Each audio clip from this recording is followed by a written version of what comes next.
अस्सलामुअलैकुम, मैं मोहम्मद बिलाल और तुसी देख रहे बिलाल इलैक्ट्रिकल। उम्मीद करते हैं तुसी तो सब ठीक हो गए इंशाअल्लाह। अज दी वीडियो चलानी है जी टाइमर दे कनैक्शन मुकम्मल। वीडियो ਨੂੰ मुकम्मल देखा करो क्योंकि वीडियो मुकम्मल देखने नाल ही कुछ पता चलता है भी की मुकम्मल कम किवें है किवें नहीं।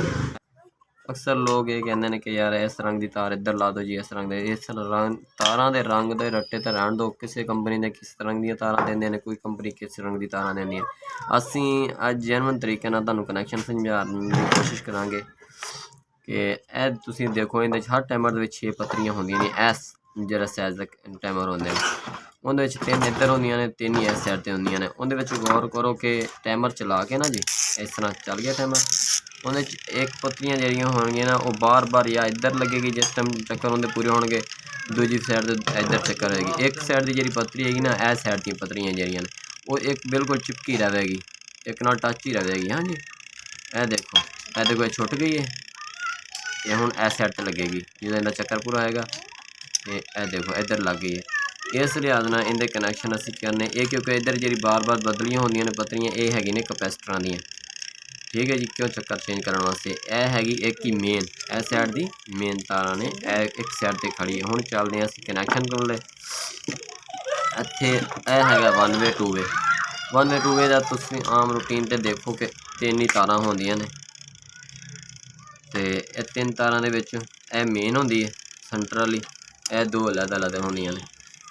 इन्हों कनैक्शन करने वास्ते यह जी मेन तार है असीं हुण पहले लवांगे इन तारां दे कनैक्शन करांगे। यह देखो इस साइड ते टच है ना पत्तरी, यह बार बार पत्तरियां चेंज हो रही ने, यह नहीं हो रही। इधर देखो हुण असीं इहदी जिधर टच हो रही है तार असीं उसे नूं ही पत्तरी जिहड़ी टच हो रही है जी उस तार नूं असीं फड़ना है जी। यह देखो यह है टाइमर दी, इनू 1 वे 2 वे चलावांगे। 1 वे 2 वे ये मेन जगह ते लगेगी। यह देखो बाज़ 1 वे 2 वे फिमल खाली होंदे ने, तारां नहीं लगियां, किसी कंपनी दे लग जांदियां ने जैनवन इहदी लगी हुई है। असीं यह देखो अलहदा है, असीं इत्थे ला के इनू जोड़ दांगे।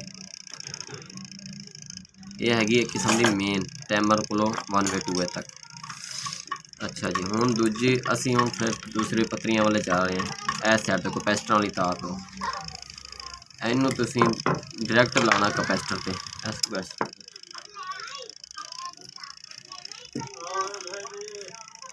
दूजी असीं फिर दूजी तार बच गई इहदी सेंटर वाली जिहड़ी तार है इन्हां चों कैपेसिटरां चों लग गई तार एक कैपेसिटर ते ये अद्ध वाली तार असीं लवांगे, ये असीं लवांगे साइड ते इधरों कैपेसिटर टाइमर ये 1 वे 2 वे दे एक साइड ते ला दांगे।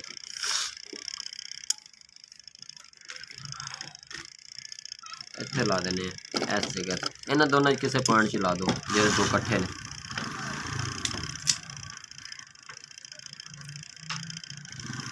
यह बच गई हुण एक तार, ये भी कैपेसिटर की दोनों साइड इत्थे तो आनी सी ना जी, इधर इधर फिर लग गई। यह तो मेन हो गई, इहदी बच रही है यह रंग तार। इस रंग नूं छड्डो तुसीं तारां पूरियां करो। यह हो गया, ये कॉमन लगणगियां कैपेसिटर ते ऐसी कॉमन कैपेसिटर ते ला देनी। हुण टाइमर च तारां बच गई सिर्फ तो सिर्फ 2, एक बैल दी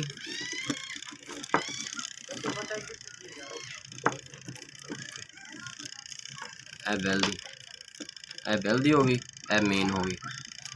हुण असीं लाउणी है मोटर। मोटर नूं यह देखो इस मोटर नूं कनैक्शन करते हैं इससे।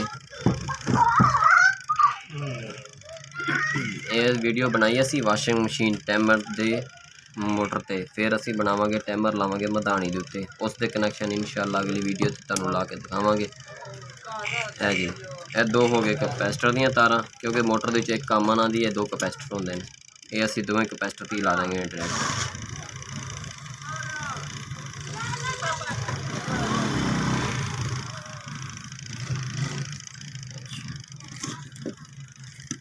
ठीक हो गया, इनू असीं हुण इन्हां नूं टेप कर देने सारिਆਂ ਨੂੰ, इन्हां नूं टेप करके फिर तुहानूं इनके कनैक्शन चैक कराने। बस कनैक्शन हो गए ने जी क्लीयर साडे ते हुण मेन तारां ए मेन टाइमरां दी ए मोटर दी मेन असां हुण इन्हां नूं लावांगे। ए तार असीं लीड ला लैने एसी लीड ਇੱਥੇ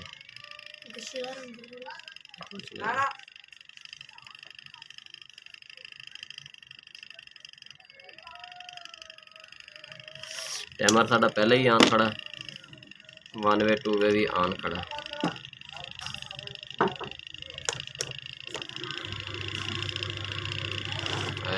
बिल्कुल ओके हो गया। हम टाइमर 10 मिनट चेक कर लेंगे। इधर चलेगी जी, क्लियर हो गया। उम्मीद करते हैं कि साड़ी वीडियो अच्छी लगेगी। चैनल वीडियो में सब्सक्राइब कर दो, बेल आइकन का बटन प्रेस कर दो, क्योंकि हर नवी वीडियो तुहानू सब को पहले पहुँचे।